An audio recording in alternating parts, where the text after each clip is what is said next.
The following program is brought to you free of charge by the sponsorship of Novus Ordo Watch. See for yourself that the Church of the Second Vatican Council is not in fact the Catholic Church of the ages. Go to novusordowatch.org. That's novusordowatch.org.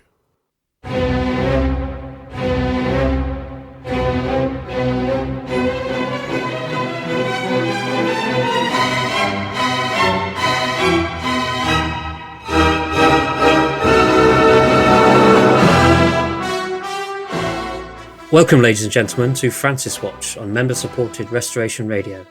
My name is Dan Fitton, your host, and today I am joined by His Excellency, Rector of Most Holy Trinity Seminary, Brooksville, Florida, Bishop Donald Sanborn, and Reverend Father Anthony Cekada, Assistant Pastor of St. Gertrude the Great, Cincinnati.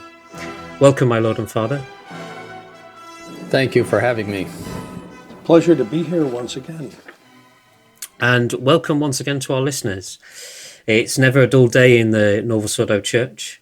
However, before we begin discussing the latest abominations issuing forth from the Vatican, I just want to remind our listeners that if you don't already, please check out novusordowatch.org. Without their tireless dedication to exposing the rot within the Vatican, we'd all be clueless. Pretty much kind of like the SSPX are, really. This month on Francis Watch, His Excellency, Father Cekada, and I will be discussing what Bergie's been up to recently, the avalanche of terrorism in recent times, and we'll be highlighting some of the goons or henchmen that Bergie has surrounded himself with. So part one, what's he been up to recently? So at our last recording, which was just at the beginning of May, there's been quite a few things that's happened this month. Although I was talking to my Lord and Father before the show, and I believe it was quite a slow news month. However, there are quite some gems in there. So the first one is a article by Crooks Now, and this talks about Bergoglio actually urging his best priests to be sent to the peripheries. And this was said in a audience with the Pope, and he's a legendarily he's talking about a Pope of the peripheries, and he describes in his comments here about I don't know what to say to you. Better if you ask some questions so I can get inspired and won't say something stupid. And that would be a miracle. They could cite that in his process of canonization, that he didn't say something stupid when he opened his mouth one time. Sort of irresistible to comment on that one, I've got to say. Yes. And I mean, listeners should know that if they're new to the series, that we're not saying something like that simply to be insulting, but one of the consistent qualities of Bergoglio for all these years is that he always manages to say something that is really, really stupid. It's like a characteristic, as it were. That's the only way you could describe it too. It's not something mistaken. I mean, you wouldn't say, "Well, he's mistaken about that," or it's dumb. And only clergy could realize it. You'd have to be clergy, but it's just so dumb what he says all the time. I mean, you can tell the man is not endowed with a lot of intelligence. That's clear, and there's a great deal of ignorance too. Not enough ignorance to excuse him from heresy, because he denies things that are even in the basic catechism. So, he certainly learned his catechism when he was a child, and he denies things that are in the catechism. But as far as even a basic knowledge of theological things, he hasn't a clue. Or historical things. He's all mixed up, and then he says an awful lot of stupid things. It's the only word for it. Oh, speaking of being mixed up, so right at the beginning of May, we had a new Pope video, Now, I don't know if you had chance to watch that Oscar-winning film that is, but without actually viewing it, I've managed to get the transcript for it. So I'll just briefly read out what the latest Pope video says. So it's all the video is all sort of very schmoozy. It's all about Africa, and so it's you have Jorge Bergoglio narrating, saying, "When we look at Africa, we see much more than its great natural richness. We see its joie de vivre, the joy of living, and above all, we see the grounds for hope in Africa's rich intellectual, cultural, and religious heritage." But we cannot fail to see the fratricidal wars decimating peoples and destroying these natural and cultural resources. Let us join with our brothers and sisters on this great continent and pray together that Christians in Africa, in imitation of merciful Jesus, may give prophetic witness to reconciliation, justice, and peace. And that is the video from the Pontiff of the Roman Catholic Church. Now, I have a few questions for you, my Lord and Father. What exactly is he talking about here? Do you know? I don't know. I don't either. He can talk for Well, sentences. first I'd say this, that any sort of intellectual and cultural and religious heritage in Africa came, excuse me, but from the Europeans. And that before the Europeans arrived, there was nothing but primitive culture and cannibalism and all sorts of odd spiritist religions, worship of snakes, and there was not a great deal of intellectual activity going on in Africa. Certainly, we don't know about it. And the Africans reacted very nicely to the intellectual, cultural, and religious uplifting that they received from Europe. But, you know, that's what you're talking about in Africa. If they have any of those things, it's from Europe. I know that's politically incorrect and everything, all the bells are going off, but that's true. It's true that they owe whatever they have to Europe, and especially to the Catholic Church that sent missionaries with all of the early discoveries, with the Portuguese, and also the Catholic Church, it was said in my recent newsletter, condemned as early as the mid-1400s the slave trade that was already going on. Condemned it. So Europe, Africa owes a great deal to Europe. But I was very impressed, for example, by the educational level of Father Nkamaki and other seminarians that we had here from Nigeria. But I recognized right away that that was British education. That was all, because I looked at their documents, I looked at their whole educational background. You could tell that that was all British. And they absorbed it very well, and they do well. But they, you know, you're looking at just as the Indians in this country benefited from European emigration and colonization. I mean, they didn't even have the wheel. They couldn't read. The Indians saw the Jesuits reading a letter and could not figure out how a piece of paper could make them speak words. That was in Canada in the 1640s. That oh, this is amazing that by taking this piece of paper, you know, you can get words out of it. And so, you know, these were people, and we're not disparaging them. They were just left to their own lights and you might say their own darkness through effects of original sin, having been cut off from even natural civilization, having been cut off from, say, the civilizations of Greece and Egypt and all of those other places that developed early.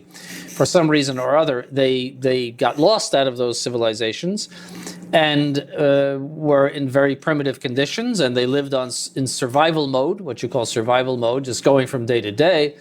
And yes, human beings decline in that situation. So to talk about Africa's rich intellectual, cultural, and religious heritage, you're talking about what they received, as we did in this country, from Europe. which had the benefit of being Catholic for so many centuries and having a culture and a religion and an intellectual life to give. I think what's quite telling in this, in just from reading over again the narration, was that so he talks about Africa's rich intellectual, cultural, and religious heritage. Now he doesn't talk about its Catholic heritage or its Christian heritage, and I think this is a homage to JP2 and his voodoo snake worshipping fraternization. That the fact that it is quite telling that they use the word religious rather than Christian or Catholic.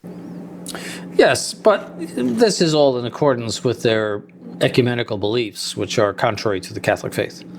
What His Excellency said is clear and a concise summary of the reason why these different places in the world have a cultural and a true religious heritage because of the true religion, the Catholic religion. And what obviously what Bergoglio is trying to do here is in the name, I guess, of political correctness and of sort of leveling everything, trying to portray all religious, cultural, and intellectual heritages as pretty much the same and as equivalent. And of course, that is that's very much the gospel of modern secular society, and it's no surprise that he goes along with it and preaches it himself. There's also a in the video itself. There's quite a few symbolism of mirrors. So you have there's images of poor children talking to each other as Bergoglio's narrating this piece. But there's and this was mainly picked up by Novus Ordo Watch, is that whilst mirrors don't really have a special significance in the Catholic Church, they do actually have a special significance in Freemasonry, which is accordance with a Masonic source. Now, I urge you listeners to go on to novusordowatch.org and read that for yourselves. Or if you wish, we have a show on Freemasonry in the Catholic Church, Behind the Lodge Door on True Restoration. But my Lord and Father, did you pick up anything about mirrors and the Freemasonry underlying tones within the video? No, I have to say I didn't. That's something that's completely new to me, Masonic mirrors. I'm not all that up on Masonic lore, I have to say. Yeah, I think that's a little far-fetched, in my opinion, to make that criticism. I mean, it may be true, but it's not as, I think it's far-fetched. That's the only way I could say it. It's somewhat akin to the idea, or Bugnini, concocted the new mass. Well, the issue of whether or not he was a Mason. Well, I think the general consensus now, even at the Vatican, is that yes, he was a Mason, but that wasn't the problem. The problem was that he was a modernist, and that he hated the Catholic faith. So, and even if he had not been a Mason, and simply that's how he would have communicated the errors of the modernists through those particular ideas. Oh, well. So moving on to talking more about Francis. So in the middle of May, he used our favourite word again, and it's not discernment, it's rigidity.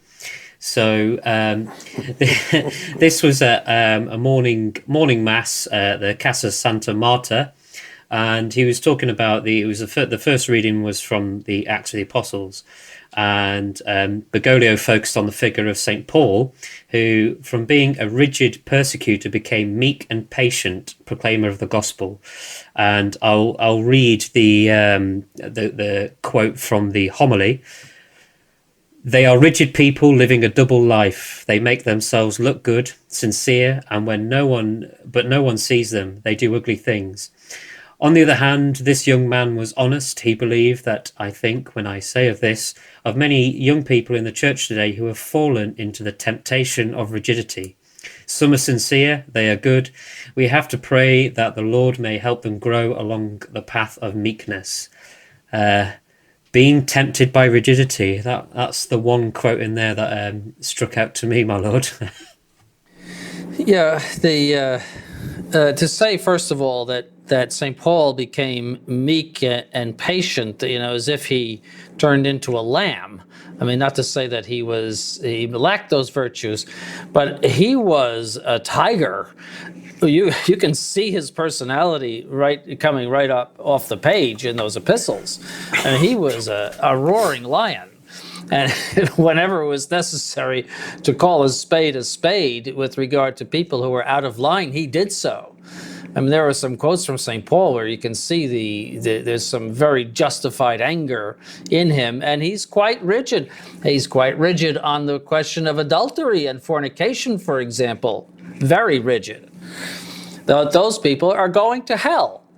All right? So, his portrayal of St. Paul as some sort of weak sister, let's say, is totally false. Again, it's another stupid thing to say, because anybody who's familiar with St. Paul would never, say that he was transformed into some meek little lamb. Not at all. All of his energy and force of personality was transformed into service to the faith. That's what you could say. And of course, he didn't. Yeah, his symbol is a sword. Right. The Spiritus Gladius, the two-edged sword of the Spirit, and I mean that's hardly meek in the sense that Bergoglio means it. He means I don't know, something like a noodle or something, but the noodle of meekness. But that's the first thing that occurred to me, to Your Excellency, is that all of this is St. Paul. It all comes up off the page at you, or when you hear it chanted in church, that he was a forward and fearless proclaimer of the gospel, that he was not a wallflower, someone who sat off in the corner. So how even someone as stupid as Bergoglio can say this, is one of those other mysteries. Mm-hmm. Yes, and as a matter of fact, the authorship of the epistle to the Hebrews was questioned in the early church, whether St. Paul wrote it or not. And the church has since said, yes, he did.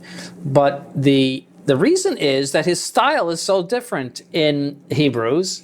The explanation is that he was writing to priests. It was more like a theological treatise to priests of Jerusalem.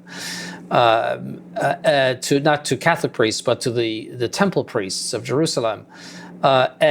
Whereas he was preaching in the others, he was talking to lay people, and so that's the reason why his style is so different. But so much is St. Paul characterized by his force and power that they even St. Jerome, said, is St. Paul the author of this? Because he's not his usual lionesque self. Yes. And I think that's an interesting point. So again, this is known by everybody. It's known by people in the pew that St. Paul was a very, very strong person in all of his personality and his presentation. If you read St. Peter, for example, or St. John, it's a whole different style. And so again, this is dumb. But speaking about rigidity, today we were talking about it in the class on the church, De Ecclesia, and the seminarians are going to come up with a syllabus of errors. That is, how many times since 2013 Bergoglio has used the term rigid, and all of the condemnations that he has made of rigidity, and who is rigid, and what's, how horrible they are. So that should be interesting. We'll publish the Bergoglio syllabus of errors. Yes. Condemning all those people who are saying rosaries and counting rosaries and all of that. Remember all of that going back. So, so we'll come up with Bergoglio's. It'll be very lengthy. I mean, he's done that many, many times a year. it'll be a lengthy syllabus of who's rigid and what's going to happen to them. Yeah, there's so much. I did I put together what I call a Sedevacantist primer, and you can find that on fathercekada.com, that pulls together different articles about the question of the Pope, etc. But if you look at the errors of Bergoglio on there, I mean, after 2.5 years, there were just so many of them, one couldn't keep track of them. You know, it was, sounding the same stupid themes over and over and over about rigidity and the God of surprises, etc. It's going to be a formidable work. So it's for the seminaries, it's 4 years of it. That's Yes. really an awful lot. Yeah. Yeah, I know. It's probably going to have many volumes as well, my lord. You'll probably have Yes, part I know. 1, part 2, part 3. We'll have Al Gore on our back for cutting down so many trees to publish it. Yeah. Well, I mean, in that speech, in that homily there, he talks about there's the reference to young people being tempted by rigidity. He seems to always attack the youth as if to stop them from being a proper Catholic at a very young age, in the hopes they become a wise old modernist like him. And Well, that's because the youth are going for the traditional Mass and they are rejecting the Novus Ordo. That's the reason for that. Yeah, that's exactly it, and that's another theme that one sees in his speeches the past couple of years. That he says it's seems inconceivable to someone like him that the youth would not go for this new stuff, but many of them don't. You know, more so certainly than during the 1970s and 1980s when the traditional movement was trying to crank up. Yeah, I saw the statistic when I prepared my speech in Australia that 80% of those baptized in the Novus Ordo have left the Novus Ordo by age 23. So they're no longer going to church. And I saw a complaint about that in a newspaper a number of years ago, Catholic newspaper, Novus Ordo newspaper, a number of years ago, that they can't keep the youth in those churches. And if you, at least in this country, if you walk by one of those churches on a Sunday, it's usually gray-haired people that are there. They have had drilled into them in their youth the idea that you must go to church every Sunday, and despite whatever they may think about the Novus Ordo, they are there. But they will not last forever. You see some young people, but overall, it's the older generation that is populating those churches right now. And they can't get them into the seminaries either, goodness knows. Oh, no, absolutely Unless not. they're slightly conservative. I talked with a young man about 2 weeks ago who had gone through the RCIA program, the Novus Ordo supposed catechesis program for reception into the new church. And he'd come from some sort of a Protestant background. And he said that, I feel as if they really taught me nothing. You certainly didn't hear about this Catholic doctrine, that Catholic doctrine, and certainly nothing like what I've heard from coming to Mass here over, the past couple of months. That they give you sort of a non-formation. It's all the feel-good stuff. He said he never heard in 4 years of both in convert instruction and as a member of the Novus Ordo Church, never heard a talk or a sermon about purgatory. Never once. That would make sense. Completely off the radar screen. Yeah, no, as Bergoglio says, religion is an encounter with Jesus. You see that we shouldn't be preaching ideology. That's something he just said the other day, that we should not be Oh, yeah, teaching yeah. ideology, but that we should just be preaching Jesus Christ. He was talking to missionaries or about missionaries, that they should just go out and announce Jesus Christ, and they shouldn't teach ideology. Ideology is a code word for dogma. Yeah. So I think the big question to those missionaries is, how's that working out for you, right? In terms of converts. Yes. Well, even converting so is it's probably something that is repulsive. I think you're just supposed to awaken people to Christ, and then they go their own way, whatever that is.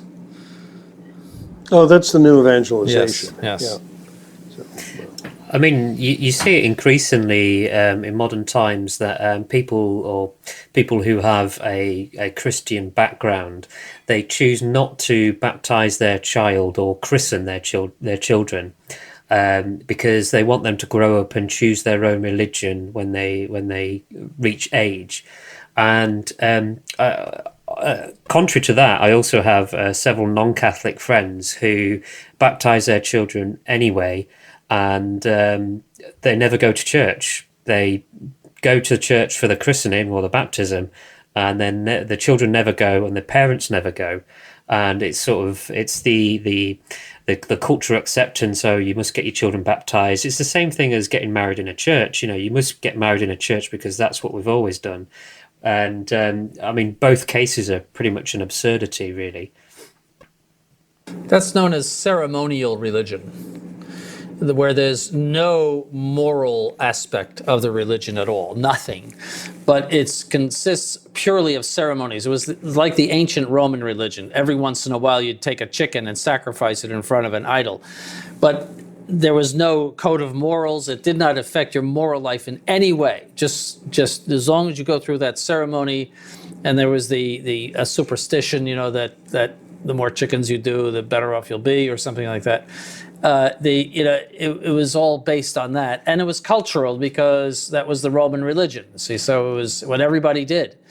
And so if you're living in England, or as this country too, yes, you should have a nice church wedding, beautiful.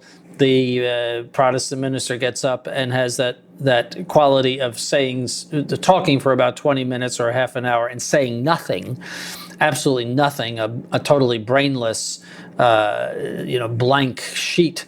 But the flowers are beautiful, music, of course, everything wonderful, the dresses, everything beautiful, and then they go out and they compliment the pastor on his brainless sermon, and then they move on to the reception. See, and probably you're not going to see them in there until another wedding comes up. See, and then the church makes some money on it, and everybody's happy. That is ceremonial religion, and is probably characterizes the Church of England. I mean, how many people really take the Church of England seriously as a what you'd even call a Christian religion? I doubt if there's many that do. And you certainly hear that about the established Protestant sects in other countries. Father Letteranta, who's from Finland, of course, talks about the Finnish Lutheran Church in those terms. It's purely ceremonial.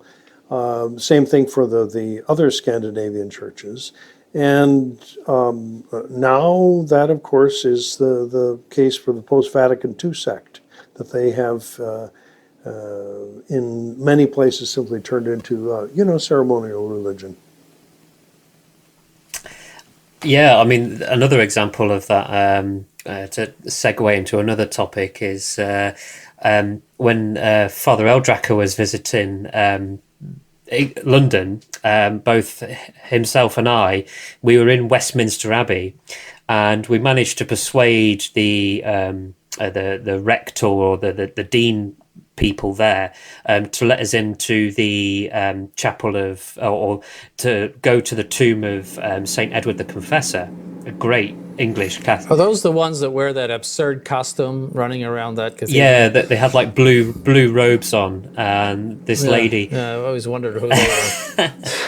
Well, I think they manage it and shepherd tourists around, but we couldn't. We had to wait at the foot of the altar or the tomb of Saint Edward the Confessor, because there was a Protestant Church of England service going on there. And I was thinking, I've got a real Catholic priest here who wants to say some real Catholic prayers in front of a real Catholic saint, but we have to wait for these Protestants to clear out. And it's just absurd. Well, there's a lot of that over there. Yeah, that's true. That St. Thomas More and St. John Fisher should be in the private chapel of the Queen of England in the Tower doesn't make a lot of sense either, having been two papists who resisted the very king that she succeeds and were put to death for it. So that doesn't make much sense either. But apparently you can get an appointment to go in there. Yeah. That's what he told me. So the next time I go to England, I'll try to get an appointment to go in and see. They're both together in there. But that makes no sense either. Here you come through the Tower of London, and you see the places and the inscriptions of the Jesuits that were put to death. In Latin and everything. Here these things that are so real.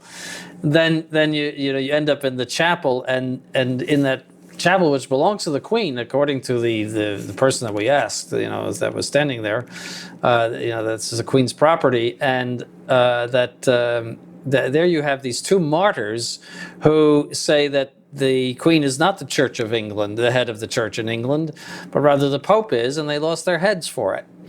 And then he saw, and I saw, all of these cathedrals in England, and there's all of these papists in them, statues of papists, and these bishops, and that were medieval bishops and who professed the allegiance to Rome, and they are there as if nothing has happened, and nobody seems to care that this is a glaring contradiction. But I'd love to ask one of those people if I could buttonhole them.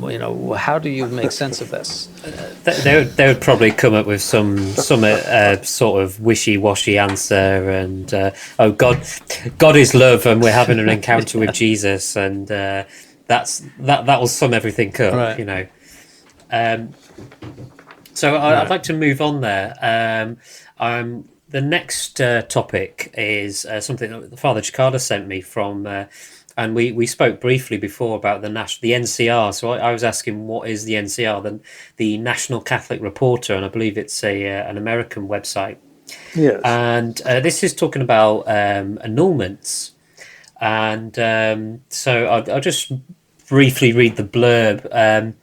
So 3 high-profile changes that have occurred recently are the there's been an elimination of a requirement to review all the positive declarations of nullity, authorising bishops to be a sole judge, and in an abbreviated process where neither spouse contests the annulment, evidence of nullity is indisputable, and a plea that, insofar as possible, charge no fees. Now, when I read some of that, I'm not a lawyer. I've never really studied law. I've studied legislation, which is all legal gobbledygook to me. But the church law is very much like that, and it's very insofar as possible. And reading through the new process, it looks like pretty much that you're just going to say, I want to be annulled, and they'll grant that pretty much. Well, that was the first inclination. The first set of changes after the Second Vatican Council were in the United States were referred to as the American annulment procedures, and there. According to these new procedures, there are many tens of thousands of marriages that were annulled through the marriage tribunals of the different dioceses. Then eventually this became, it seemed a little bit too outrageous. They tightened up on some of the norms, but then Bergoglio apparently about a year ago loosened the norms and the procedures, allowing for an expedited procedure, as it were, to get your marriage annulled.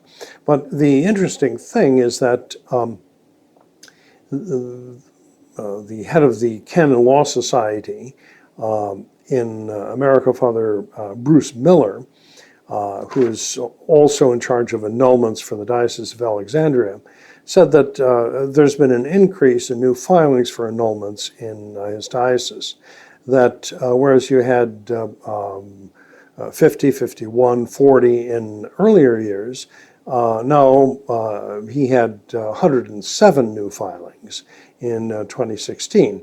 And this, of course, is this word about Bergoglio and his particular ideas on divorce and remarriage, filter through all of the Catholic and the secular press. So, of course, you're going to get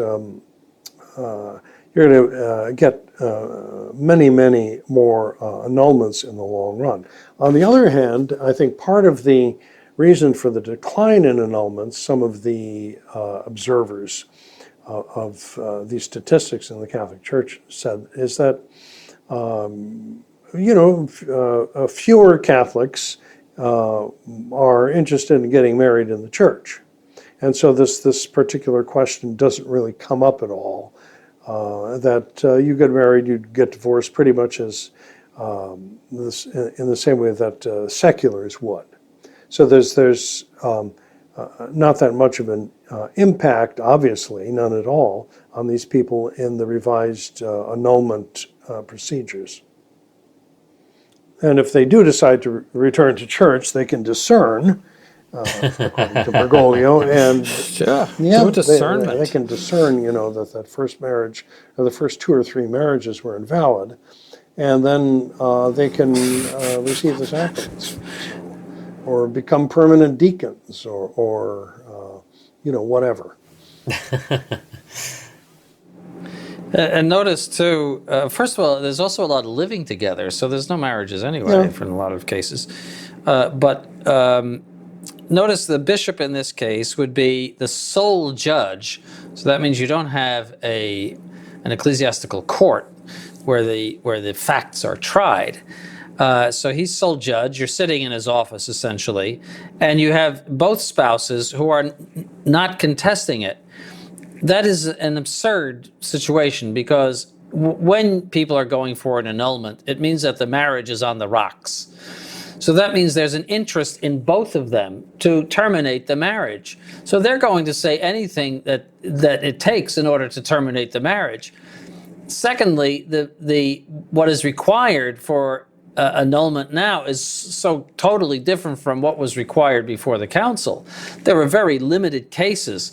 Lack of consent, for example, which was very rare, where somebody put so much pressure on you to marry that you were not free. And that required so much evidence as being true. Of course, you're going to come in and say on the witness stand, I was scared to death coming down the aisle because they were going to murder me if I didn't say yes. Of course you're going to say that, and the other spouse who wants to get out of it too because he's interested in somebody else, or life is just miserable at home, he's going to say, well, sure, we threatened her with shooting her in the head,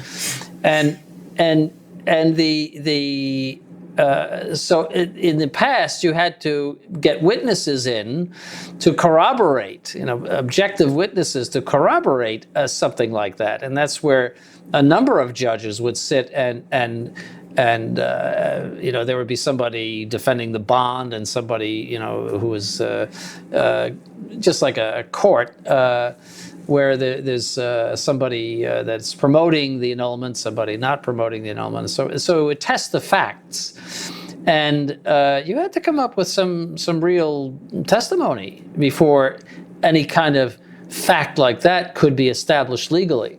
And that's why we will not give out annulments, even if we saw a case where you would have a probability of lack of consent.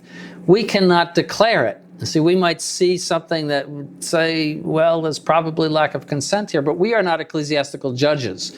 Those facts need to be established. Just as a murder case or anything else, you have to have a legal declaration of the fact, of the truth of the event or the fact. And so, this coming in front of the bishop and saying, well, we both agree that it was invalid, I mean, that's just a joke. It's so stupid and contrary to all common law practice that you can't even take it seriously. And of course, there's no fees. All you have to do is walk in front of the bishop and have a little discussion with him. And he'll write it out and give you a piece of paper. You can go home and get married again. It's just a joke. It's another. I mean, my lord. It's another word. It's just the modern annulment procedures are simply another word for divorce, for granting a divorce. And frequently that is the way that the people who participate in these procedures look upon them. That annulment, divorce, it's all the same. The first question is, well, can you get me an annulment? And that idea has become so popular as a result of the institutionalization of these phony annulments in the Novus Ordo Church, that's the first thing that people think about, and they equate it in their own minds with a divorce. Yes, it really, Bergoglio wants to create a religion in which there's divorce and remarriage. And he's done this to the annulment process, effectively making it divorce and remarriage. And he's also done this discernment business where if you're really stuck and you're not willing to go through the annulment process, you can sit and hold hands and discuss whether you think that your previous marriages were invalid or not, or valid or not. And then, if you come up with the right answer, you can go to Holy Communion, which is effectively, divorce, in the practical order. Essentially, you are the judges of the previous marriages. And so that's what he has created. And they've done it very subtly. They decide that the ideal, yes, is indissolubility of marriage. So they try to make that some sort of ethereal ideal. But then in the practical order, there's all of these problems that come up. And we can deal with them. We can have a church in which the divorced and remarried can be accepted. So either through annulment or through discernment. And the priest can do a discernment. It doesn't mean any kind of tribunal or anything like that. This is what they have done. And they're not kidding anybody. I mean, this is quite a treacherous ground for traditional Catholics, or the ones who call themselves traditional Catholics, but attend Una Cum masses. I mean, if it hasn't, this is purely speculation, but if it hasn't happened already, it may happen. That you get, the SSPX with their recent agreement with Rome on marriages, for instance. You may get the case of a couple who were married in the SSPX, then go, well, we don't like each other anymore, go and get their marriage annulled, and then quick as a flash, they're back in the SSPX with their latest partner, and they decide to get married again.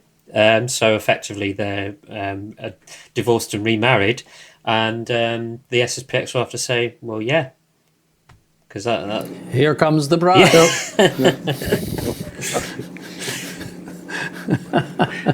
Yeah, they really haven't thought that one out either. Among the many things that the SSPX has not thought out, but that if the annulment, people down at the local SSPX installation down in Walton, Kentucky. Those people, if there are difficulties, they simply go to the tribunal of the Diocese of Covington, and I guess, go through the drive-through lane at the Chancery and get an annulment, and that's it. You're good. Can I like a supersize McDonald's. that? Yeah. Yes, and it's even free now. You don't even have to pay for it. According to Mr. B, you're not supposed to charge Wow. anything for it. So, but how could you charge for just a simple conversation with the bishop or some goon of the bishop? I'm sure you've never seen the bishop. It But makes divorce really cheap, doesn't it? Whereas instead of It going through this does. messy divorce where you have to half all your assets and round it all up, and if you've got children, well, you've got to provide her an income and all this sort of malarkey. I mean, I've seen it several times in the past. Men get basically paupered by the divorce process, but you've got this free thing here. You can go to the local Novus Ordo bishop. He'll give you a quick, quick. Something at like McDonald's where there's like a somebody standing there. Of course, you could actually pre-program what you want. You could, that you yell in all that you want, and you come around, the people waiting in their cars. All he does is poke his head out and say, "Do you think that your original marriage was invalid?" "Yes, I think it was." And then to the lady, "Do you think it?" Or who knows, maybe the man, Do you think it was invalid?" "Yes, I think it was." And then that's it. You drive off, and instead of getting a hamburger, you get a certificate that you're free to marry. It's actually And you don't even have to pay. It's actually quite a parody of marriage, isn't it? There's two people stood in front of a member of the clergy saying yes, they will take each other, whereas it's the opposite this time. Yes, they don't want to be married anymore, and then quick as a flash, they're unmarried. Yes. Well, it means that the yes that they gave at the marriage ceremony was all false, and it was something wrong with it, and just didn't take. And so that's that. They did. Yeah. They discerned that their yes wasn't really a yes; it was a yes or no. Or, they were or drunk, or they or just didn't feel right about it, or something like that. So it's absurd. It's all absurdity. Everybody knows it's to transform the Catholic religion into essentially Protestantism. It was one of the big obstacles to ecumenism, that we believe in indissolubility of marriage. No one will come into the Novus Ordo religion if you have to stay married to your spouse for your whole life. All right, so they have to get rid of certain things in order to make this great amalgamated church. So we'll move on slightly from there. So listeners, if you're still with us at this point, I'd say brace yourself for this bit, this next part. Batten down the hatches, hold on to something tight. So the leader of the Roman Catholic Church, the Christ's vicar on earth, supposedly. So we always know, our nickname for him is Chaos Frank. But on June the 7th, so this weekend just gone, he surprised the world with a new heresy. So His Excellency's book will have to get bigger to just encompass this. I think this is several chapters. So he basically said, and I'll read him ad quotum: "Dear brothers and sisters, we are never alone. We can be far hostile. We can even say we are without God. But Jesus Christ's gospel reveals to us that God cannot be without us. He will never be God without man. It is he who cannot be without us, and this is a great mystery. God cannot be God without man. This is a great mystery. And this certainly is the source of our hope, which we find kept in all our invocations of our Father, that we are in need of help. Jesus does not tell us to be resigned and to shut in ourselves, but to turn to the Father and ask him with trust all our needs. The most evident and daily as food, health, work, of being forgiven and sustained in temptations are not the mirror of our solitude. Instead, there is the Father who always looks at us with love, who certainly does not abandon us." And then in the next verse, he also, I'm not going to read the whole thing, but he says, "We also think of the Father, our Father, who cannot be without us, and who's looking at us at this moment, and altogether with trust and hope we pray, Our Father who art in heaven." Wow. What? This Well, where do we This begin? is like Godspray again, Yeah, isn't it? It's Godspray coming back. It is. Well, it contains a heresy, and that is that it is necessary that God create, and that's a condemned heresy. That God could not, that he had some intrinsic necessity to make creation, and that's not true. God could do well without us. As a matter of fact, when you look at the human race, there's more failure in it than there is success, but the human race and any creature only adds accidentally to God's glory.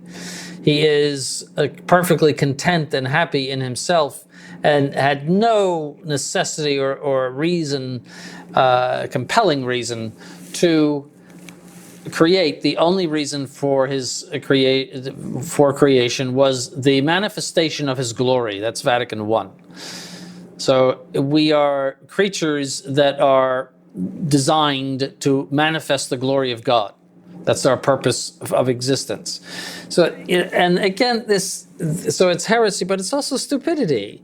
I mean, God, when you define God and understand that he is perfectly happy by himself, and he is infinite and incomprehensible, and everything that the creeds say about him, it's just ridiculous to say that he cannot live without a creature. It's just absurd. It'd be like saying, you cannot live without a pet parakeet. It's just absurd. We exist for God's pleasure, and he owes us nothing. He could annihilate us without any injustice. He could annihilate the whole human race in a blink of an eye without any injustice to anybody. All right. And he could even annihilate the Blessed Virgin Mary and the sacred humanity of Christ without any injustice. So that's how dependent we are on God. And so he doesn't need man. My goodness, need man.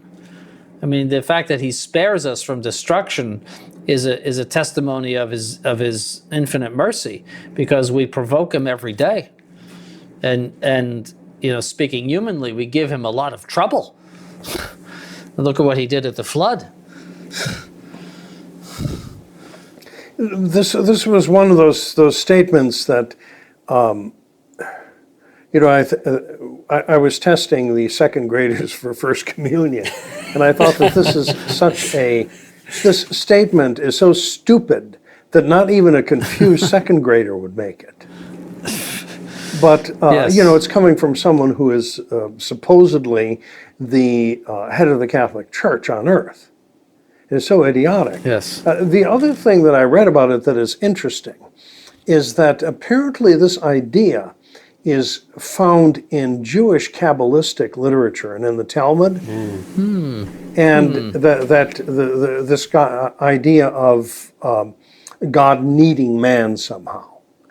And I wonder if it's not possible that somehow Bergoglio got this idea rattling around in his head because of reading works by his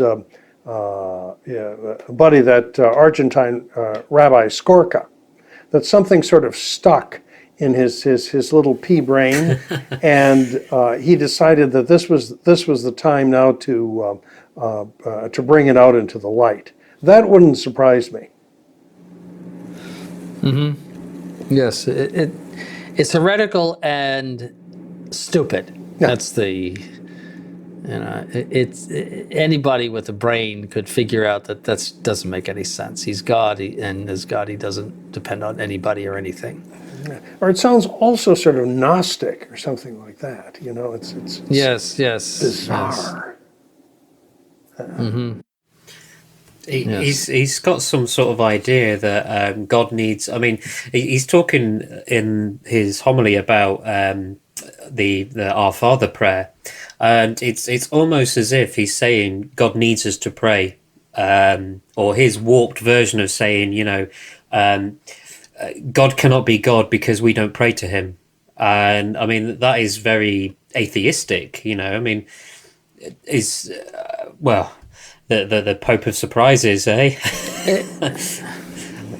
Well, it's as if God is one of the Roman gods, like Jupiter or Minerva, or one of those people that interacts and must necessarily interact with the human race, and would not have their deity except if the human race regarded them as deities. It is just so off the wall. It's the only word I could use for it, that it hardly needs description. Yeah, I agree, my lord. I mean, it's when you read it, it is. I remember your sermon last year when he said God spray, and I was just like I'd been hit by a thunderbolt. I was like, my goodness, I really hope You should hear my sermon this year. Yeah. I just talked about it again on Sunday, this past Sunday. You should listen to it. It's on our website. I will have to. I'll consider that homework for this show, my lord. Yes. But, my goodness, it's just absolutely absurd. So, my listeners, we'd like to remind you that you are listening to Francis Watch from member-supported Restoration Radio. I'm your host, Dan Fitton, and you are listening to His Excellency Bishop Donald Sanborn and Father Anthony Cekada. And we were discussing the spiritual terrorist who is Jorge Bergoglio. So I'd like to move on from that bombshell and talk about more crazy bombshells. So without making too much of a pun of it. So in the last, I'd say, since 2011, there's been a cascade, or as I described it, an avalanche of terrorist atrocities, mainly committed by Muslims, or predominantly committed by Muslims in the name of their false religion. The majority of incidents have occurred in Europe. However, there have been a few attacks in the United States. 9/11, as I said before, is most notably. But whilst I've got the two intellectual heavyweights, Bishop Sanborn and Father Cekada, I would. Somebody has his thumb on the scale. Let's put it that way.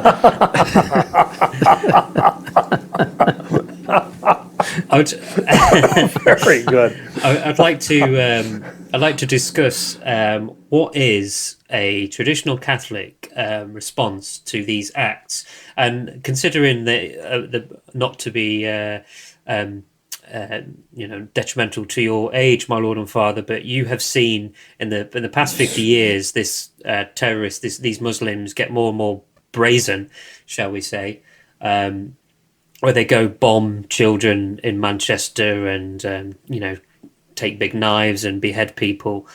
So you've seen it get worse and worse. So what is the traditional Catholic response to these type of acts? Well, it's a wrong religion. It's the product of a false religion. And that is basically the beginning and the end of it. What do you expect? I mean, if you have a religion that does not come from God, that is hostile to the one true religion, that's the explanation for all of the evil that flows from it. And because the secular West will not acknowledge that fact, wishes to be blind to that fact, that's why it's going under, and that's why in Europe, for instance, it is in the process of losing the battle against the followers of Mohammed. Those Mohammedans would not be in Europe if Europe had not defected from the Catholic faith, because they would have been kept out, because the Catholic faith teaches that it alone is the one true faith, and therefore would not want to see within its own lands anyone who does not profess the Catholic faith. They would have kept out the Mohammedans. It's interesting that the Mohammedans consider their religion to be the one true faith, and that all other religions are false, and they are the ones, and conversely, that Europe, which should be Catholic, has turned into a liberal Europe. That is, it doesn't matter what religion you belong to. And on that title, these knife-wielding and bomb-wielding Muslims come in and decide, because our religion is the right one, we have the right to murder people according to what is said in the Quran. We have the right to, wherever, Muhammad said, wherever you can find them, kill them wherever you can find them. So they resent the intervention of Western governments in their lands, and they are fighting back in the only way that they know, and that is not by a pitched battle, an honorable pitched battle, but by attacking innocent people, because that's what is told to them in the Quran.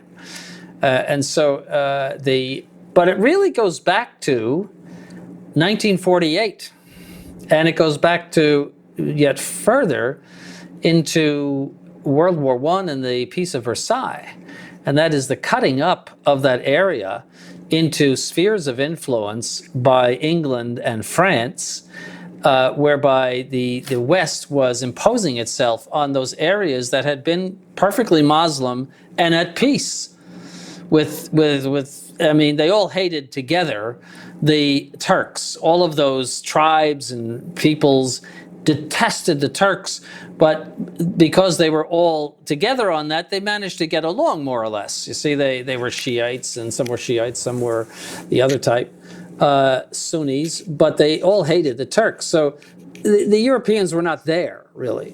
But with World War I, of course, the British and the French took that whole area and started to invade their ways and make their presence known. And then what really put the icing on the cake was 1948, and that is pushing the Palestinians off of their lands and putting the Jews there, and putting Palestinians into concentration camps at the end of a barrel of a gun. And then to top that off, you know, you had the 1967 war, which we're commemorating, I think, this year or even right now. Then what really irritated them was the 1991 Gulf War, where the United States established itself in that region with what they would call Gentiles, in other words, non-Mohammedans, in their sacred lands, especially Saudi Arabia. That's what enraged Osama bin Laden, is that these heathens were in the Holy Land of the Muslims with their bases and their pornography and everything else, and they didn't want us there. We have invaded their lands, and they don't want us there. If we were to just say, all right, we're not going to be involved anymore in those places, we're just pulling out completely, and whatever you do, you do, I think they would pull away from us. I don't think they hate us for any other reason than that we're in their faces. And I think if we were to get out of their lands and leave them to themselves, I really don't think that they would have any spirit of revenge upon Europe or the United States. That's my feeling about it. But it goes back to the West getting involved in those places where they still hold to the fact that their religion is the one true religion, and they have it established in those places. They have an established religion, and they always had an established religion. The Christians, even say in the 8th century, had to pay a tax to the Mohammedans just for being Christian. They could remain Christians, but they had to pay a tax. But I think the rage that is in them is because we have put ourselves in their faces, and we have altered their whole region by our interventions in Iraq, by Israel, by all of the other ways in which we're present there.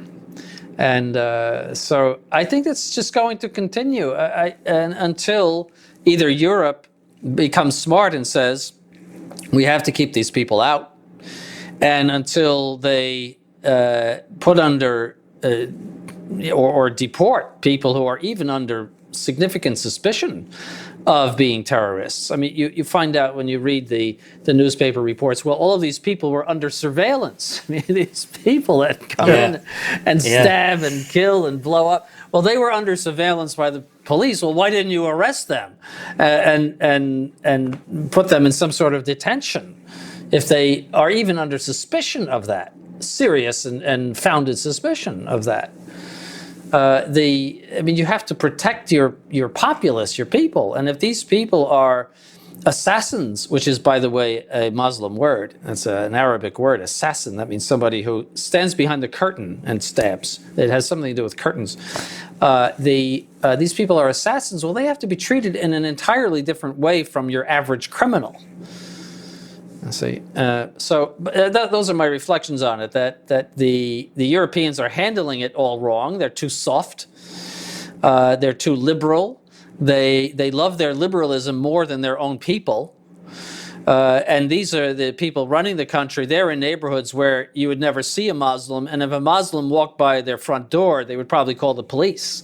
I mean, they are living in Belgravia, and where you see the only Muslim you might see is some sort of super rich sheikh from Arabia who has a Rolls Royce.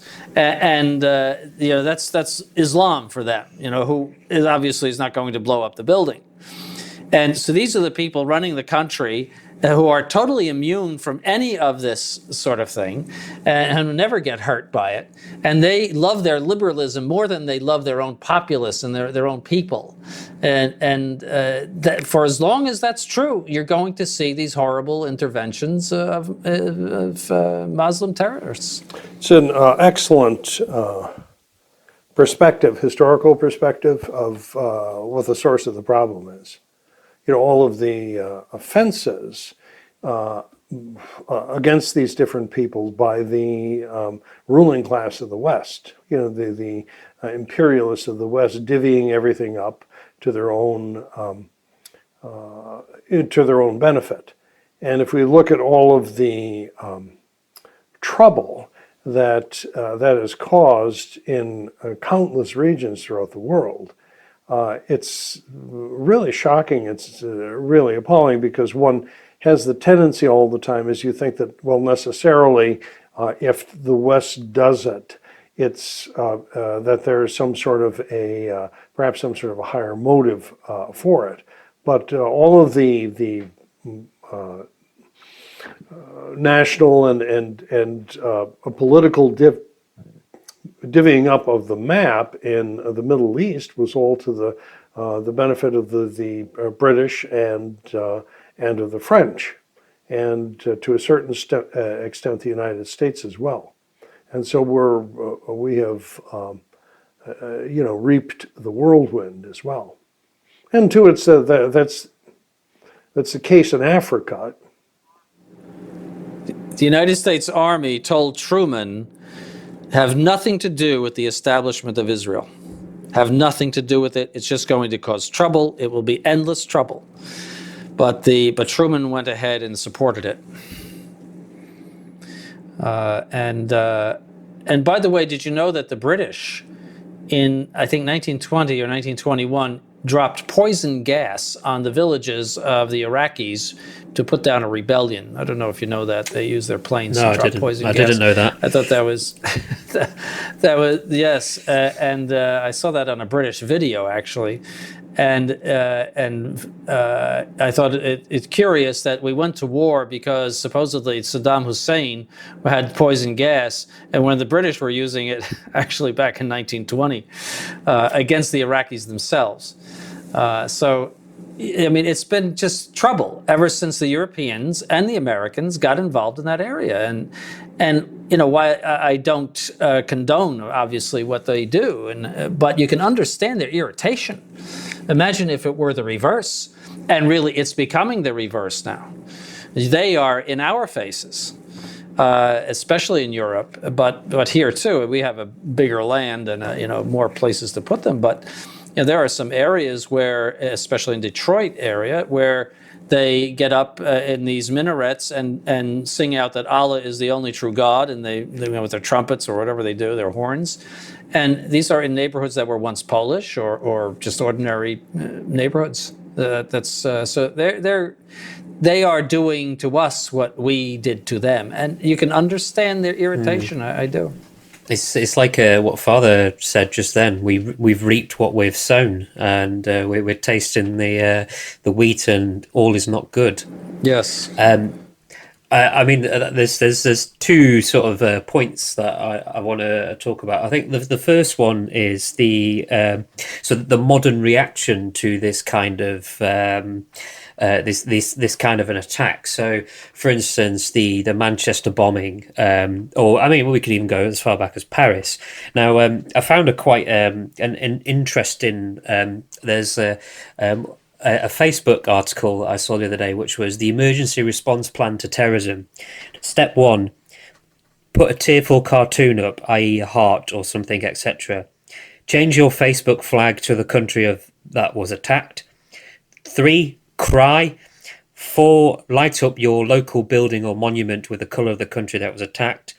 Wait 7 days, hold a minute silence, rinse and repeat. And I am being satirical here. It is a very serious thing, but when you see the reaction of people, these drones of people repeatedly doing that, and it's just absurd. Why aren't we fighting back? Why aren't we saying get out of our country? And then, as you said, my lord, they were known. It always comes out within 4 or 5 days after the attack, maybe sooner if the police are quite efficient. It was they were known to the police services. And Yes. Why didn't you do something? Insane. But because we it's stand because together. of liberalism. You see, liberalism and democracy tend to be soft. You see, we can't do anything. We don't want to Defender of all disturb the faiths. liberal principle. See, Yeah. that you can be a Muslim and we're not going to disturb you. See, so we don't want to give that impression. Yeah. The Prince of Wales said a number of years ago that when he becomes king, he wants to be the not the defensor fidei, the defensor of the faith, but the defensor of the faiths. Yes, which in Latin would never go because there's only a singular in Latin. The Romans were smart enough to figure out that there's only one, but so you couldn't even do it on the coinage, without a mistake in Latin. But that's I'm pointing that out as simply typical of the liberal, very radically liberal attitudes of Europe that have Well, you can. It gets to the point where you're not even permitted to speak the truth about it. Now, Father Lateranta, naturally being a Finn, follows news in Finland, and recently the Finnish party, one of the little more right-wing Finnish parties that has started to take a stand against the crazy immigration. Elected a new party head who will probably, I guess, become the prime minister or the president of Finland. And this fellow was actually convicted of a hate crime under liberal Finnish law because he made the statement saying, while not all Muslims are terrorists, all terrorists are Muslims. And so simply on the basis of that, he was convicted of a hate crime. Something that's a statement of truth. Yeah, it is radical liberalism Yes. that has turned into a state religion. That's what it is. And it's a hate crime. That means it's heresy in the state religion of liberalism and pluralism. So I think you're in for more of it over there. I mean, at least Trump is trying to do something over here, but I think that you're in for more of it because there's really nothing to stop it. Didn't Macron say terrorism is just a part of life now? I think he said something to that effect. We're just going to have to bear up with it. Well, that's very nice when you're eating at the Élysée Palace, surrounded by guards. But what about people in an ordinary restaurant in Paris when they come in and start shooting everybody? Do we just have to bear up with it? It's just unbearable. I mean, make it. The things that Trump's saying and doing recently. I'm more inclined to, maybe in the future, emigrate to America if I can get in. But we'll keep you out because we'll it just seems sure you don't get it. you don't let riffraff in your. Yeah. Because it will make you and the United States more secure by keeping these types of people out. I mean, for instance, the mayor of London is a Muslim, and in all the interviews I've seen with him, he looks about as he looks hardly sympathetic at all, and it's almost there's some occasions where he almost has a smirk on his face. Now, I mean, I don't want to besmirch him too much, but you have the city that was attacked. The mayor's a Muslim, and he does next to nothing to try and stamp out the terrorist activities in his own city. And he says it's still safe, and it's blatantly not. You saw the exchange between him and oh Trump, yeah, well right? that was what I was referring to. And That's quite funny. just coming back to obviously the titular character of our show. So we're just going to rewind that. We're talking about Iraq and the gassing of the Kurds that caused the Iraq War, and that's where some of our modern issues have come from. But I mean, that's also happening in Syria, or would you believe it's happening in Syria? Who knows? So the media or the medial culture has that this is referring to the Trump bomb, the big bomb that he dropped on ISIS. So obviously Trump's got this mandate that he wants to eradicate ISIS, and so in the so effectively Trump dropped the huge bomb on the IS, and Bergoglio made some comments, and he talked about a culture of destruction spreading throughout the world. Well, he doesn't actually name the culture; he just says a culture of destruction, but we all know it's Islam. And his quote was, the world is at war. A bomb falls here on a hospital, on a school. There are sick people, children. It doesn't matter. They bomb. And I think that's a direct slur on Trump. And Francis says he's ashamed of the name of the bomb because it was known as the quote, mother of all bombs. So, and I mean, I'm sure we can come up with many examples of Bergoglio's Muslim loving. But the fact that he decides to attack a leader who's doing something about this epidemic goes to show that he is, with the liberal elite, that we must smile and nod and stand together. Mm-hmm. Yeah, first of all, there are always atrocities in every war, and there are always mistakes in every war. Right, so the Americans, everybody sometimes bombs their own people. The British torpedoed their own ship when they were trying to get the Bismarck, for example.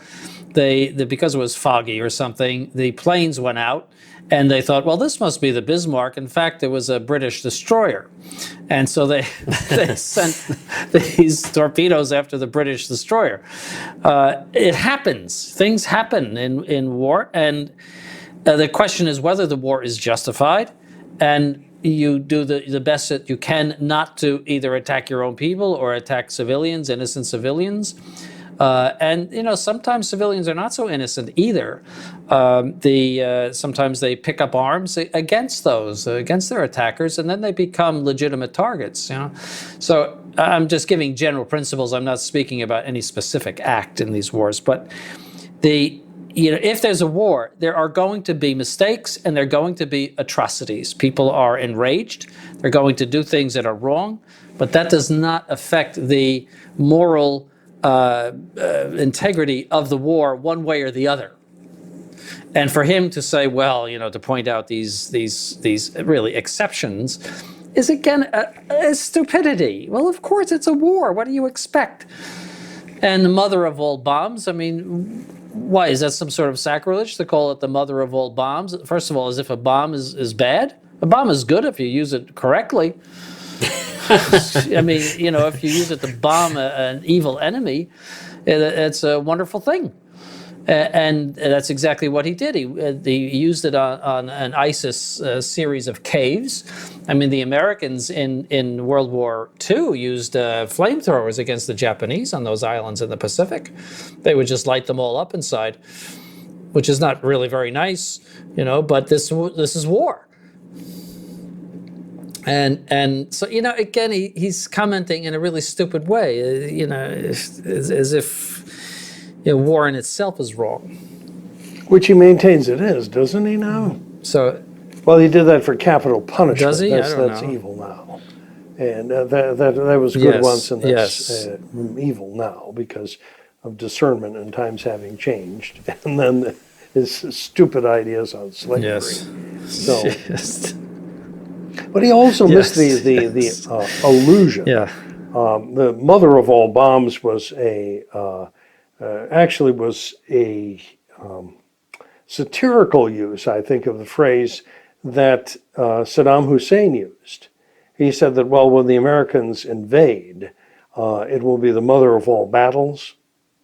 And so it was seen as sort Yes, of I remember that. Hussein's sort of crazy boastfulness, and probably that's where the term came from for something like this. Yeah.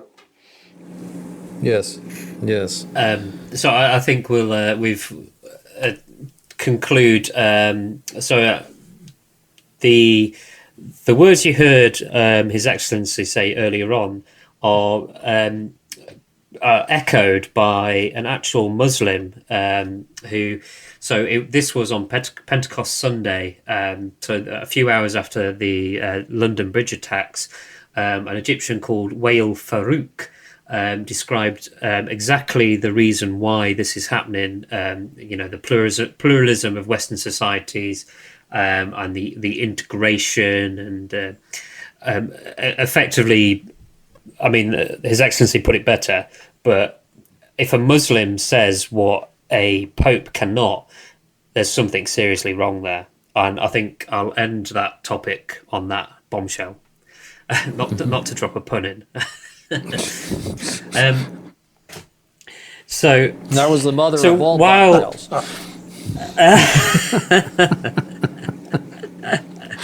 I was waiting for a Father Cekada comment. I know. there, I think Father thought- Cekada is sort of on. I don't know. Did you take a pill or something before? Well, you, the weather is kind of down here today. You know what can I say? Yeah, well, we are talking about your favorite terrorist, Yes, that's right. The spiritual bomb terrorist. thrower. Yeah. So while we on this show we generally discuss Francis. Francis Watch. We talk about all his latest heresies, and we do occasionally feed in some of his lackeys. So I think I want to just devote a couple of minutes talking about Bergie's cronies, as I've dubbed it.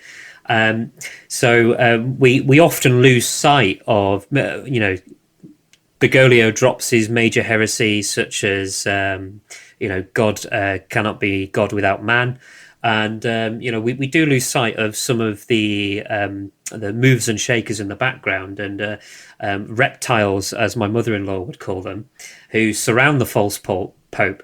And I just want to spend a bit of time examining a few of Bergie's cronies. Now, I think we'll probably only have chance for a couple, and we'll try and get some. I mean, this is bearing in mind, listeners, that the future of the Novus Ordo Church is in these people, these cronies or these lackeys, or they're the ones behind Bergoglio. So if you think Bergoglio's bad, there could be some worse ones. So the first one I want to talk about is Cardinal Mueller, who is the head of the CDF, the Congregation for the Doctrine of the Faith. And I believe, Father, you mentioned in our last show that the CDF have been silent lately. Well, no longer. Mueller recently put out an interview with the Portugal's online journal Observador, and without reading it too much, he basically said, in the context of the conversation was, Jesus did not want to go to the cross. And we can say that, so the head of the congregation says Jesus did not want to go to the cross. Okay, so I mean, we've seen some pretty major heresies from Bergoglio, but there are, Bergoglio's goons, as we call them, in the background. Who wants to begin on this one? Go ahead, Your Excellency. You're rip away. Well, to begin with, if you read the Holy Gospel, let's start with the Holy Gospel. Our Lord is constantly referring to his hour.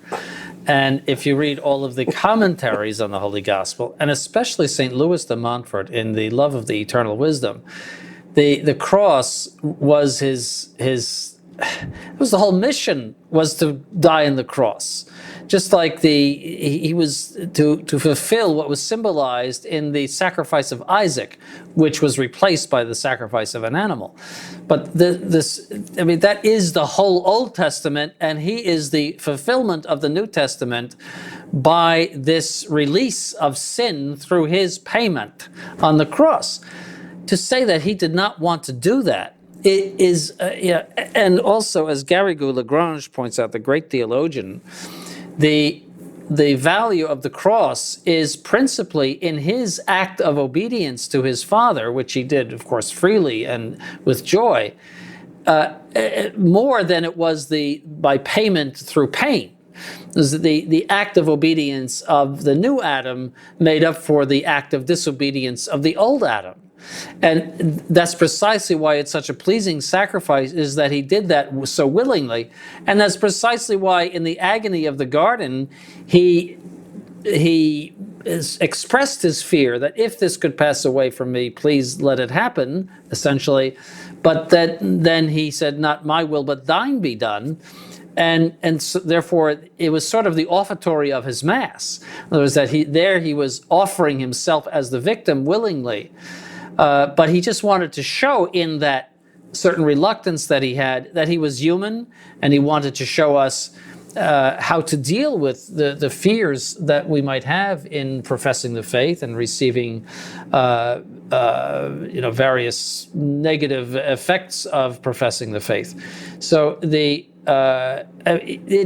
it's so totally contrary to everything that was ever said about the crucifixion and our Lord's love of the cross, that it's just startling that anybody could say that without fearing to be called stupid. It was still less someone who's supposedly the head of the Congregation for the Doctrine of the Faith. It was supposedly the great watchdog of orthodoxy. For the whole operation, but it's as if he missed the whole point of the redemption. What is he doing in that position? Yes. Crux ave spes unica. Yes, that's right. The whole church. It's just so contrary to everything. It's contrary to Catholic spirituality, the embracing of the cross and the, mortification and everything. It's so basic. You would have to blow up the whole religion if that were true. If he did that, against his will, essentially. Well, the other thing that's interesting about this to me is the form. Now, we talked about the last time about the CDF basically and Cardinal Muller basically having nothing to do. Well, you notice that he did this not in a document, but in some sort of an interview. In other words, there's still the way the Bergoglio Vatican operates, that they're not really interested in the doctrine, or as they would say, of the ideology of the faith. The documents aren't being issued on this question and that question, but rather the head of the CDF is going around, he's got time on his hands, and so he's giving interviews in which he, in effect, denies the effects of the redemption. Yes, it's stunning. Yes, that such a statement could be made by somebody who is obviously intelligent and who has done a lot of reading. At least you could say that about him. But it's stunning, It's. Wasn't it Ratzinger in a similar type of interview forum denied the resurrection? Well, he said that they had a resurrection experience, the apostles. Well, he's a phenomenologist. You see, if you have that experience, that's it. That's what counts. And see, you've had a resurrection experience, and yeah, it's in his book. It was in that one of his books. Introduction to Christianity or that the- something, yeah. No, it was in one of his last books, The Life of Jesus, I think. And that he talked about all of that stuff about having a resurrection experience. Yeah. See, it's certain that they had some experience. See, it's certain. See, so that's what counts for them. That's what counts, not whether he actually rose from the dead. They don't even get into that. You see, everything is interior and how you feel about it. See? So you can't look at it with the eyes of common sense. You have to look at it with the sick and imbecilic eyes of these people who make up this stuff. So I mean, we've got on our we need to get wanted posters or some sign of, like the old Wild West, wanted dead or alive type posters of these get the mugshots up. So, I mean, I'd like to highlight these next three in the same sort of bucket. So Cardinal Burke, Cardinal Cafera, and Bishop Athanasius Schneider. Now, these guys are classed by trads as brackets hero or quotation hero heroes, but I don't really think they don't really do much. They sent a dubia in and nothing really happened. Burke's been fired so many times from several different jobs. How can he be a hero? So, these guys are supposed to be the bastion of orthodoxy, or what is left of it in the Novus Ordo Church, and they just don't do anything. No, they just faded away, and their dubia were never responded to, and so that was that, and life goes on, and Bergoglio is unchained, and they have been muzzled. I like that, Bergoglio Unchained. Yeah, it's like the title of a movie or something. I think that we predicted as much, though, at some point, that the dubia would be ignored because Bergoglio isn't particularly interested in that sort of thing, and he's in fact in an untouchable position, and he only has to lose by saying anything, by continuing the controversy. So he ignores it, and then but then he sort of snipes at them nevertheless. I think Burke was in Rome giving a speech at some point not too long ago, about maybe a month or so ago, and on some doctrinal topic, and Bergoglio in his homily at the Santa Marta Daily Novus Ordo, took a couple of shots at him. You could tell, he was talking about ideology and rigidity, etc., and negative attitudes, etc., how this never does anything really in the to build up, encounters with Jesus, etc. It was obviously aimed at Burke. Mm-hmm. And one goon of Bergoglio said that these four cardinals think that they are the only four cherries on the cherry tree. Yeah, I think that was the top banana who said that. I think that was Maradiaga. Oh, yes. Who's Bergoglio's right-hand man, and obviously he's his spokesman. Yes, yes. And he places a great deal of confidence. So. But don't forget these people, these Burke and Company people, they are all infected with Vatican II. So that they cannot really react in a Catholic manner because Vatican II destroys your Catholicism. I mean, I'm not saying necessarily the heretics or anything like that. I'm just saying that it destroys your Catholic outlook. It infects you with subjectivism and ecumenism and historicism. All of these things that just destroy Catholic faith in you. They are at least affected by those things, and so. A correction isn't going to do any good. What needs to be corrected is Vatican II, and the way you correct Vatican II is you tear it up and throw it in the garbage. or you burn it in St. Peter's Square. That's what we need to see, not some correction of one of umpteen things that Bergoglio has said that is a heresy. I mean, why pick on those things? What about all of the other? There's no such thing as a Catholic God. Why not pick on that? One after the other. Why not go to Vatican II? But to say, well, we're going to go after this, it really makes no sense. I mean, this thing's much more serious than that, actually. And so it's half-hearted, not even half-hearted. The whole thing is absurd. You have to dump Vatican II. Dump Vatican II. There will be no hope for anything in the Catholic Church until Vatican II is dumped. Period. Oh, that's His Excellency's last word. Period. Yes. I'm always accused of beating around the bush and never making my mind clear. So I wanted to be extra clear about that. We are duly at a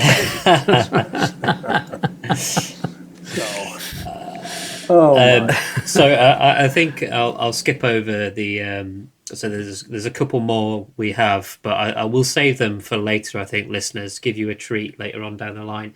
But the last guy I want to talk about is Father Arturo Souza, who is the leader of the Jesuits.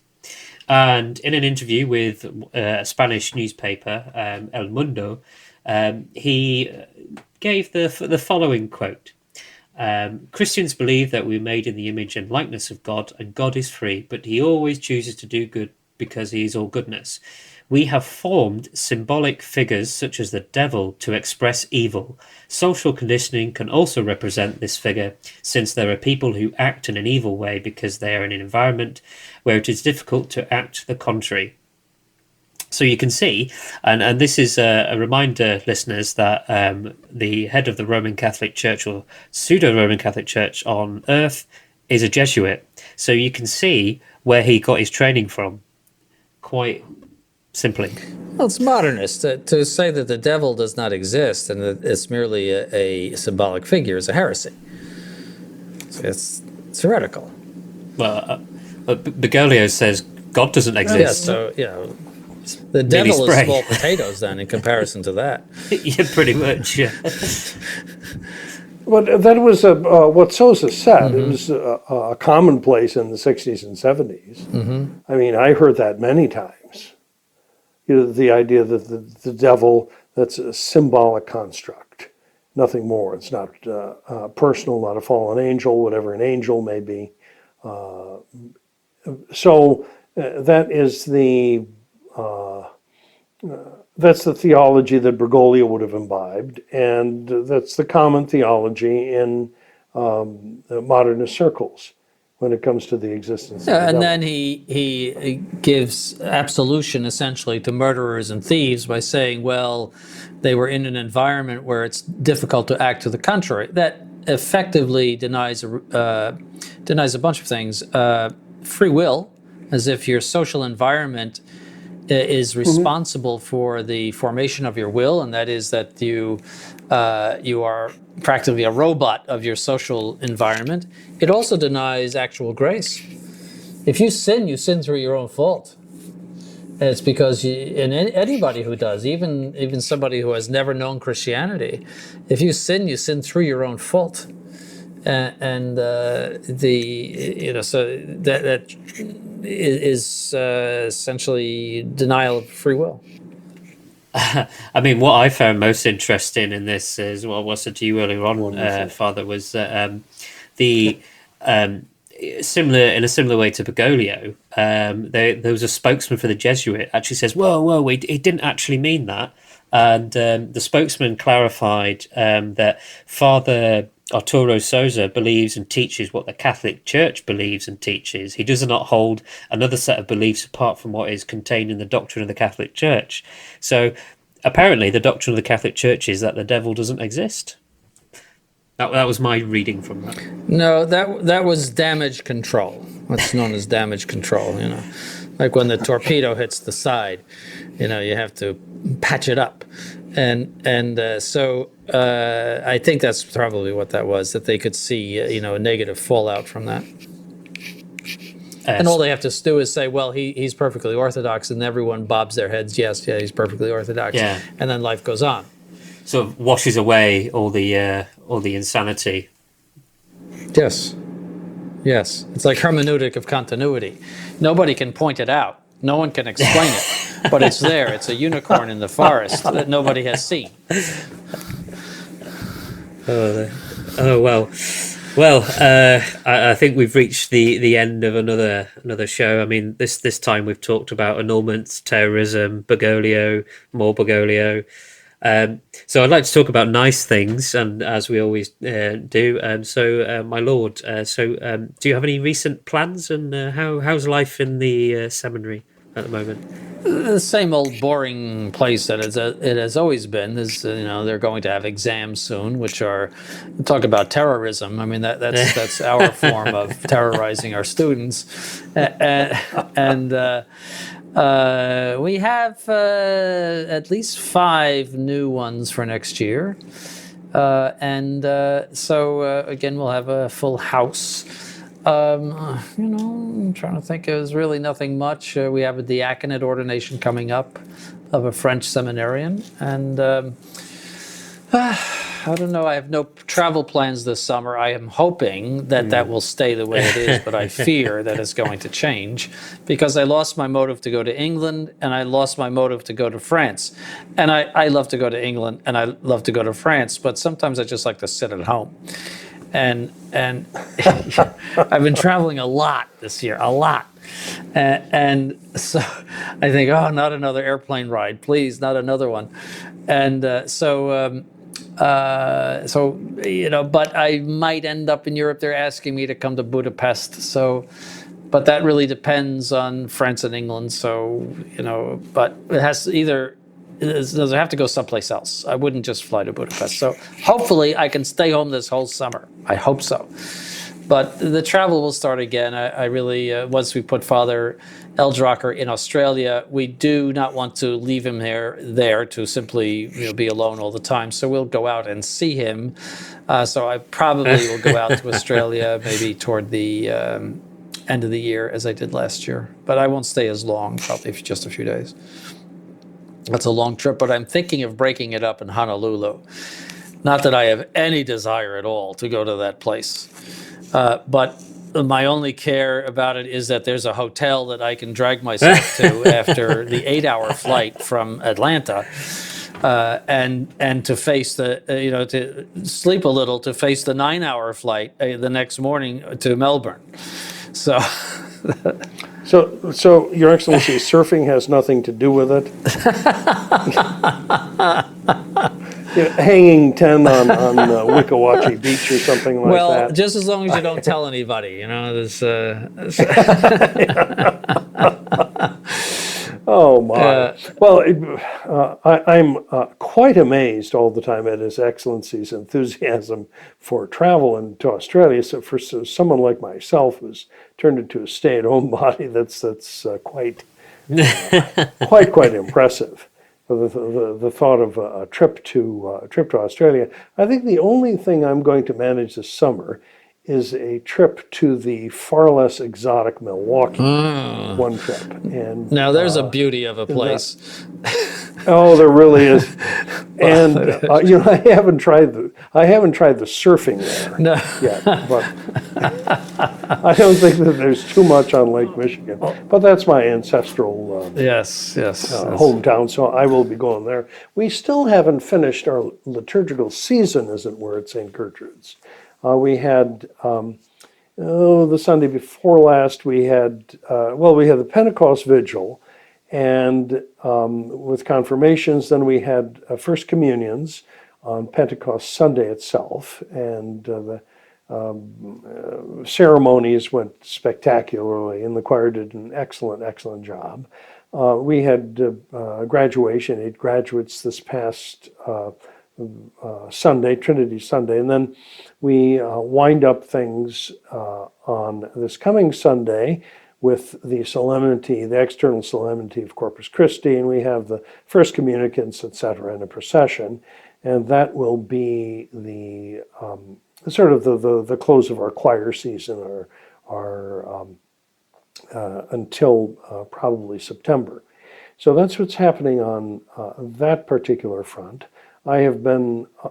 Then you're having that YAG in Yes, July, indeed. right? And then, now, for those of you who are not aware, the YAG is short for the Young Adults Get Together. And this is something that we actually did, I think, 30 years ago or something like that. And it ended up being really popular and resulted in a lot of good social connections and indeed even in some marriages. So we decided to start this up. The site, now it's for 18 to 35, single young adults. You have to be a sedevacantist to come. And all of those little terms, of course, are explained on the YAG site, which is YAG in Cincy. That's YAG in CINCY .wordpress.com. And if you search for that on the internet, you should have no difficulty in finding it. Also, we, of course, have our creative ways of advertising these different get-togethers. And so we have put together a series of wonderful tweets and Facebook posts featuring everybody's favorite mascot, Chaos Frank Bergoglio, and he is our official publicity guy for promoting the Young Sedevacantist gathering. So if you go to the YAG in Cincinnati site, you'll see a slideshow of the different things that he's done to promote our wonderful apostolate here. So we're hoping that'll be a big success. Now, you forgot to mention one thing, and that is if you've been married before, you have to bring your annulment papers. Oh, yes, that's right. I believe there's a process for We can do discernment that. before the campfire, I think. Yes, you can do discernments, yes. Have a little booth or something in which discernments are taking place, and then you get a stamped a document that you've done a discernment. Yeah, and then you get to roast a kosher Frank, as we say. So, which many of us would like to do. But so that's our project for the summer. Also, I have the vague idea of doing something I've wanted to do for quite a while. As soon as I can settle down the technical aspects of it, is to do an audiobook of Work of Human Hands. I've had a number of requests for that, and I think it would end up being very popular because people drive an awful lot. And I think there would be a good audience for listening to the book. So that may be something else on the agenda. Well, my father, I know a certain young Englishman who has a very good reading voice, as he told me, because he was the reader at seminary. So maybe you could tap him up.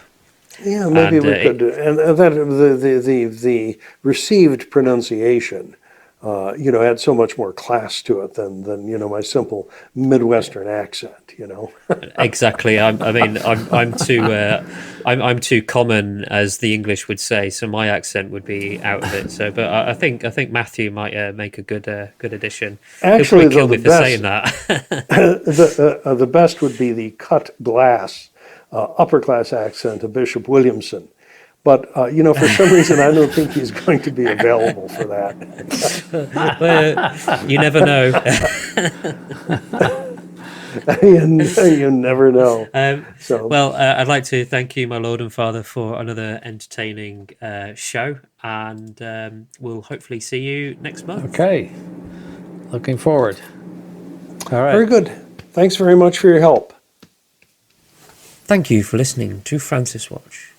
If you have any questions about anything you've heard on today's episode, please email questions@truerestoration.org.